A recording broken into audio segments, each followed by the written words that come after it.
नमस्कार। हिंदी साहित्य समाज इस वर्ष प्रख्यात उपन्यासकार फणीश्वर नाथ रेणु की जन्मशती मना रहा है। यूनिवर्सिटी थिएटर भी कथा छवि के रूप में यह उत्सव मना रहा है। इसके तहत हमने रेणु की 3 कहानियों पर डिजिटल नाट्य प्रस्तुति तैयार की है।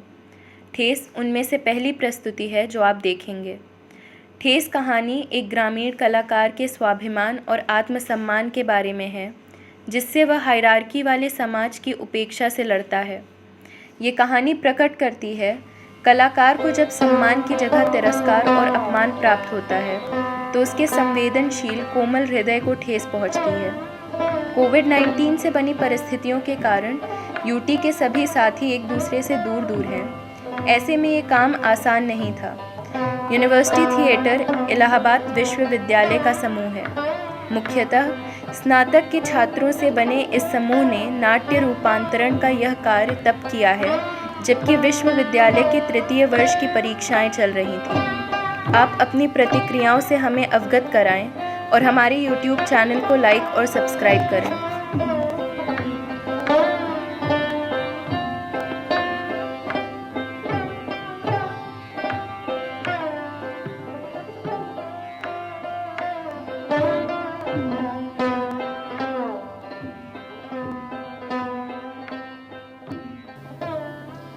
खेती बाड़ी के समय गांव के किसान सिरचन की गिनती नहीं करते। लोग उसको बेकार ही नहीं बेघर समझते हैं। इसलिए खेत खलिहान की मजदूरी के लिए कोई बुलाने नहीं जाता है सिरचन को। क्या होगा उसको बुलाकर? दूसरे मजदूर खेत पहुंचकर 1/3 काम कर चुकेंगे, तब कहीं सिरचन राय हाथ में खुरपी डुलाता हुआ दिखाई पड़ेगा, पगडंडी पर तौल तौल कर पाँव रखता हुआ। धीरे धीरे मुफ्त में मजदूरी देनी हो तो और बात है। आज सिरचन को मुफ्तखोर, कामचोर या चटोर कह ले कोई। एक समय था जबकि उसकी मड़ैया के पास बड़े बड़े बाबू लोगों की सवारियां बंधी रहती थीं। उसे लोग पूछते ही नहीं थे, उसकी खुशामद भी करते थे। अरे सिरचन भाई, अब तो तुम्हारे ही हाथों में यह कारीगरी रह गई है सारे इलाके में। जरा एक दिन भी समय निकाल कर चलो। कल बड़े भैया की चिट्ठी आई है शहर से। सिरचन से एक जोड़ा चिक बनवा कर भेज दो। मुझे याद है, मेरी माँ जब कभी सिरचन को बुलाने के लिए कहती, मैं पहले ही पूछ लेता, भोग क्या क्या लगेगा? माँ हंसकर कहती, जा जा, बेचारा मेरे काम में पूजा भोग की बात नहीं उठाता कभी। ब्राह्मण टोली के पंचानंद चौधरी के छोटे लड़के को एक बार मेरे सामने ही बेपानी कर दिया था सिरचन ने। तुम्हारी भाभी नाखून से खाट कर तरकारी परोसती है और इमली का रस साल कर कढ़ी तो हम कुम्हारों की घरवाली बनाती है। तुम्हारी भाभी ने कहाँ से बनाई? इसलिए सिरचन को बुलाने से पहले मैं माँ को पूछ लेता। माँ हुलस कर कहती, आओ सिरचन, आज नेनू मत रही थी तो तुम्हारी याद आई। घी की खकोरन के साथ चूड़ा तुमको बहुत पसंद है ना? और बड़ी बेटी ने ससुराल से संवाद भेजा है, उसकी ननद रूठी हुई है मोती के शीतल पार्टी के लिए। सिरचन अपनी पनियाही जीभ को संभाल कर हंसता। घी की सुगंध सूंघ कर आ रहा हूँ काकी, नहीं तो इस शादी ब्याह के मौसम में दम मारने की भी छुट्टी कहाँ मिलती है। सिरचन जाति का कारीगर है। मैंने घंटों बैठकर उसके काम करने के ढंग को देखा है। एक एक मोती और पटेर को हाथ में लेकर बड़े जतन से उसकी कुच्ची बनाता। फिर कुच्चियों को रंगने से लेकर सुतली सुलझाने में पूरा दिन समाप्त। काम करते समय उसकी तन्मयता में जरा भी बाधा पड़ी कि गेहूं सांप की तरह फुफकार उठता। फिर किसी दूसरे से करवा लीजिएगा काम। सिरचन मुंह जोर है, काम चोर नहीं। बिना मजदूरी के पेट भर भात पर काम करने वाला कारीगर। दूध में कोई मिठाई ना मिले तो कोई बात नहीं, किंतु बात में जरा भी झाल वो नहीं बर्दाश्त कर सकता। सिरचन को लोग चटोर भी समझते हैं। तली बघारी हुई तरकारी, दही वाली कढ़ी, मलाई वाला दूध, इन सब का प्रबंध पहले कर लो, तब सिरचन को बुलाओ। दुम हिलाता हुआ हाजिर हो जाएगा। खाने पीने में चिकनाई की कमी हुई तो काम की सारी चिकनाई खत्म। काम अधूरा रख कर उठ खड़ा होगा। आज तो अब अर्ध कपाली दर्द से माथा टनटना रहा है, थोड़ा सा रह गया है, फिर किसी दिन आकर पूरा कर दूंगा। किसी दिन माने कभी नहीं। मोती घास और पटेर की रंगीन शीतल पाटी, बांस की तीलियों की झिलमिलाती चिक, सतरंगे डोर के मोढ़े, भूसी चुन्नी रखने के लिए मूंज की रस्सी के बड़े बड़े जाले, हलवाहों के लिए ताल के सूखे पत्तों की छतरी, टोपी तथा इसी तरह के बहुत से काम हैं जिन्हें सिरचन के सिवा गांव में कोई और नहीं जानता। ये दूसरी बात है कि अब गांव में ऐसे कामों को बेकाम का काम समझते हैं लोग। बेकाम का काम जिसकी मजदूरी में अनाज या पैसे देने की कोई ज़रूरत नहीं। पेट भर खिला दो, एक आध पुराना धुराना कपड़ा देकर विदा करो, वह कुछ नहीं बोलेगा। कुछ भी नहीं बोलेगा? ऐसी बात नहीं है। सिरचन को बुलाने वाले जानते हैं कि सिरचन बात करने में भी कारीगर है। महाजन टोले के भज्जू महाजन की बेटी सिरचन की बात सुनकर तिलमिला उठी थी।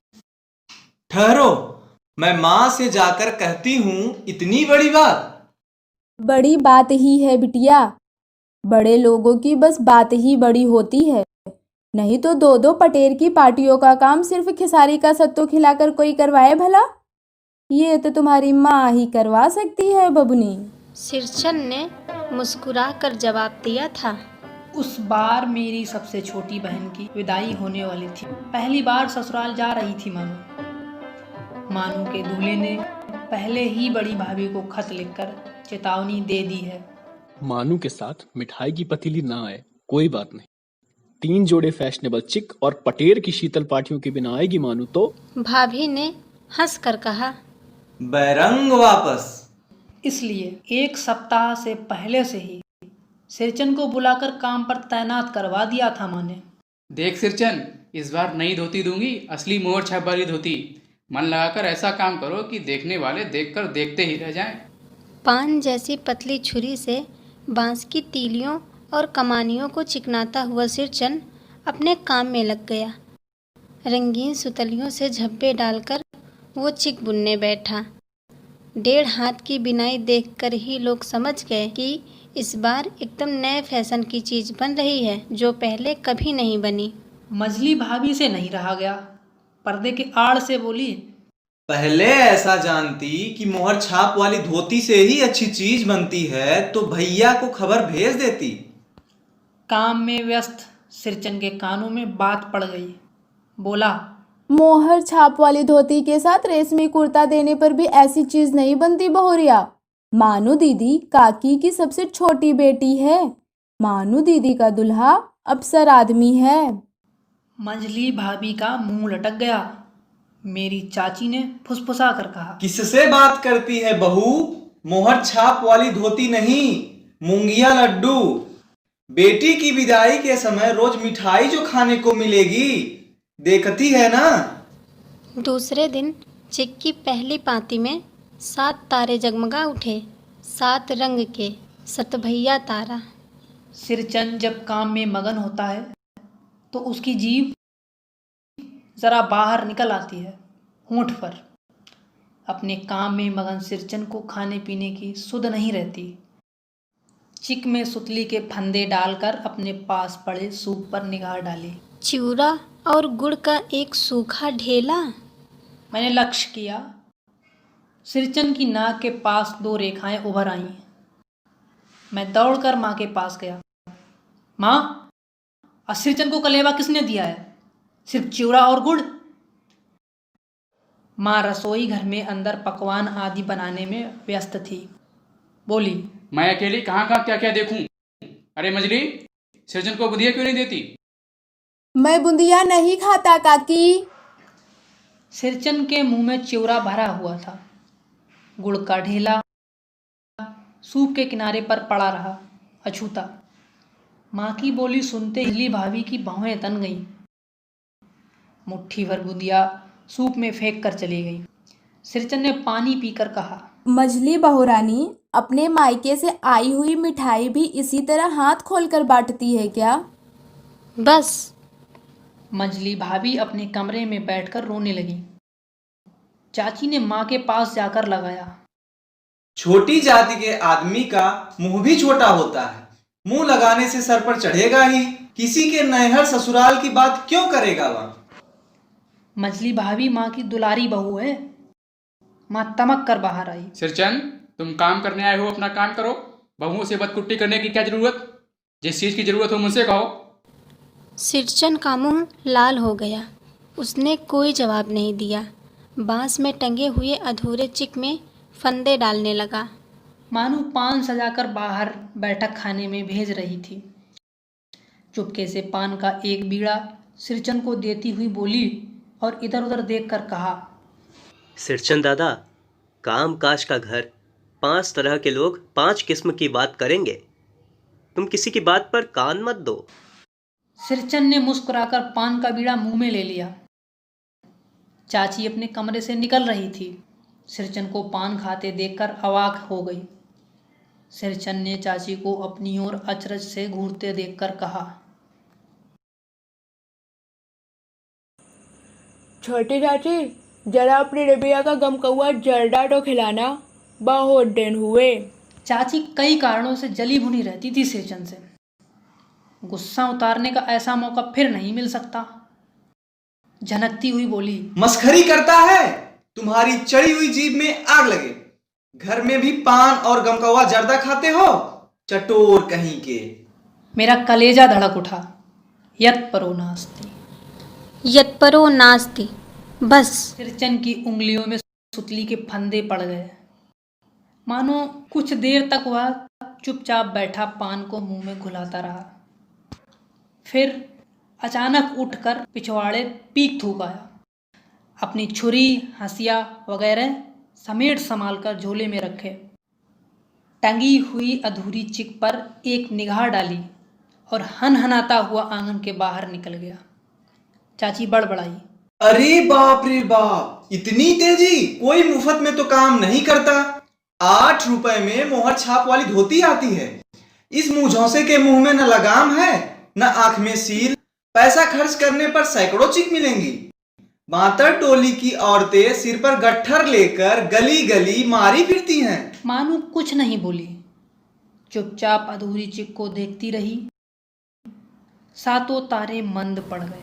सातों तारे मंद पड़ गए।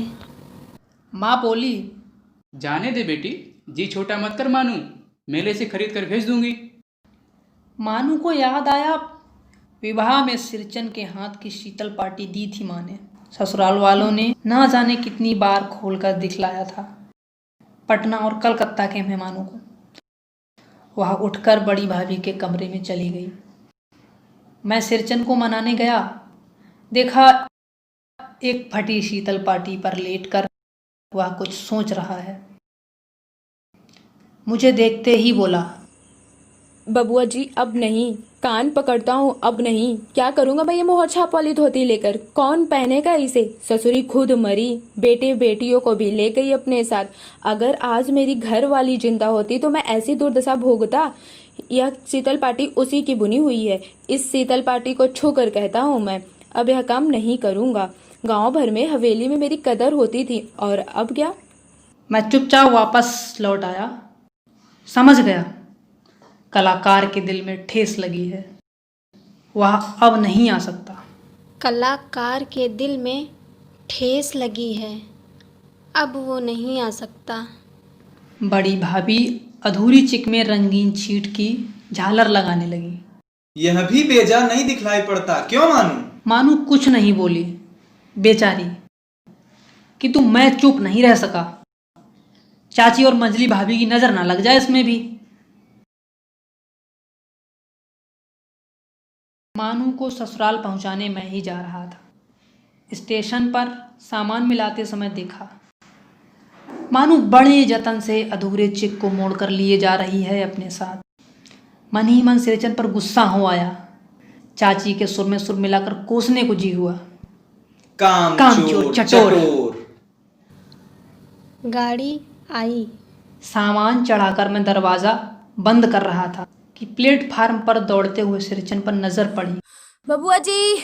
उसने दरवाजे के पास आकर पुकारा, क्या है?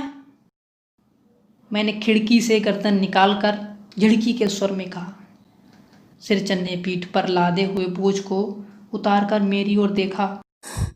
दौड़ता हुआ आया हूँ, मानू दीदी कहाँ है? दरवाज़ा खोलिए, एक बार देख लो। मैंने दरवाज़ा खोल दिया। सरचन दादा। मानो इतना ही बोल सकी। खिड़की के पास खड़े होकर सिरचन ने हकलाते हुए कहा, यह मेरी ओर से है, सब चीज़ है दीदी। शीतल पाटी, चीख और एक जोड़ी आसनी कुशन की। गाड़ी चल पड़ी। मानू मोहर छाप वाली धोती का दाम निकाल कर देने लगी। सिरचन ने जीभ को दांत से काट कर दोनों हाथ जोड़ दिए। मानो फूट फूट कर रो रही थी। मैं बंडल को खोलकर देखने लगा। ऐसी कारीगरी, ऐसी बारीकी, रंगीन सुतलियों के फंदों का ऐसा काम पहली बार देख रहा था। ऐसी कारीगरी, ऐसी बारीकी, रंगीन सुतलियों के फंदों का ऐसा काम पहली बार देख रहा था।